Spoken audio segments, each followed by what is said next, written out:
My name is Steve Carsey. I'm the Director of Television and Online for Sassy Films. In that capacity, I oversee the development and creative strategy for all our broadcast operations across traditional TV and online platforms. The most sensible way of expanding a business and expanding your areas of speciality and your client base is, in a sense, to kind of build on your own strengths. Is to recognise what you're already good at, to recognise where your partners are already working with you, to recognise where you're trusted as a producer, and kind of focus on those areas. There's no point in trying to go off in a completely different direction or doing a U-turn on our strategy, because frankly we don't have those existing relationships and areas of trust with clients.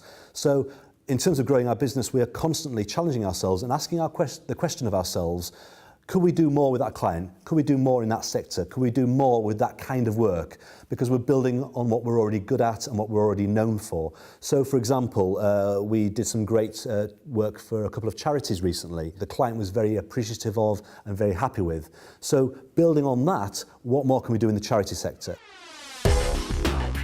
I'm David O'Hearns, Creative Director at Vibe in Macclesfield, and we are an integrated digital PR and brand agency. We started back in 2006, overnight. A couple of us met at a different agency.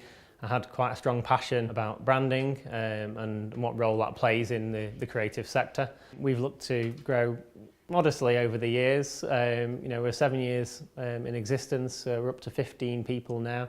So roughly 1 to 2 a year, and making sure that we grow each department equally so that we can complement each other and also learn as we go, because the industry is changing at a fast pace, and to keep adding more and more bodies at a fast rate we believe would add to confusion. So we've tried to bring people in slowly, bed them into the organisation and understand our own values and our own brand, so that we're consistent, and at the same time allow each individual to develop their skills in an ever-changing world.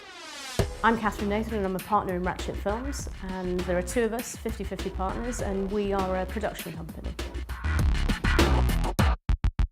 Here at Ratchet Films, we were 5 years old in April, and we started as 50-50 partners. We're an LLP, so Tim and I are business partners. Tim was an editor and a cameraman, and I was a producer and director. So we came together, and our complementary skills, really had stood us in great stead to build this business. It always needs to feel and be the right time to grow. And timing, I would say, is absolutely key, in our experience at least. You know when you're starting to get busier and busier and the kinds of work that come in. If you're really honest with yourself, you'll know what your natural skill set is and where the gaps are and what you're missing and perhaps what you would like to have. So my name is Tony Foggett. I'm the CEO and one of the founders of Computer Love.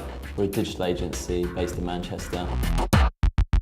Our journey is probably a very similar journey to most creative businesses, in that we were complete accidental leaders. None of us had any particular experience of business. Before we started doing code, we were specialists in our areas and have really felt our way through the process of developing that organisation, adapting and changing our roles as the organisation's grown, sort of feeling our way through the different issues and problems that we've come up against. Those issues are largely related to the size and scale we were at.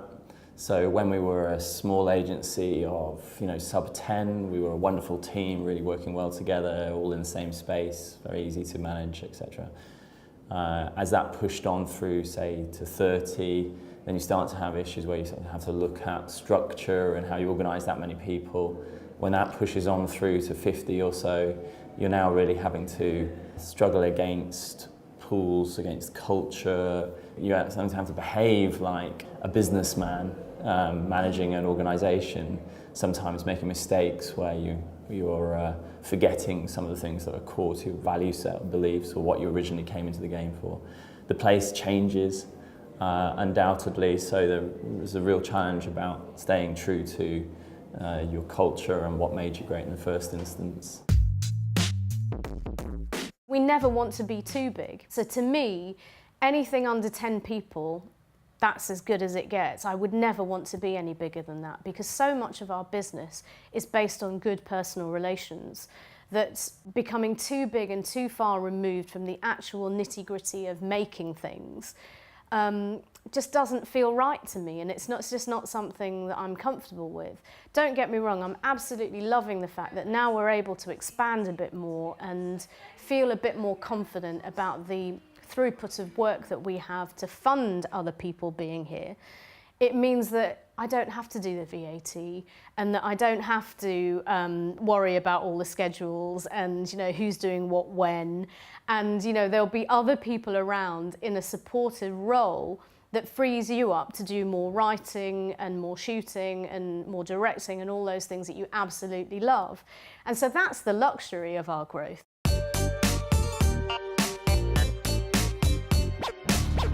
As we expand the business, I'm very hopeful that we can keep the philosophy of the company, we can keep the relationship we have with our workforce. I'm hopeful that we still remain dynamic, fleet of foot, and a young company, both in spirit and attitude and the way we work. It depends, though, whether that growth comes organically or whether, for example, we manage to land a major contract which would potentially double the size of our company.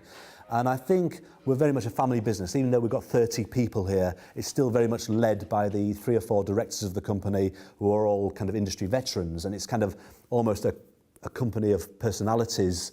The moment we double the size of the company, I think we have to kind of introduce new workflows, new systems, almost a new ethos of working to kind of accommodate the workload. We're not at that point yet, but hopefully we will be soon.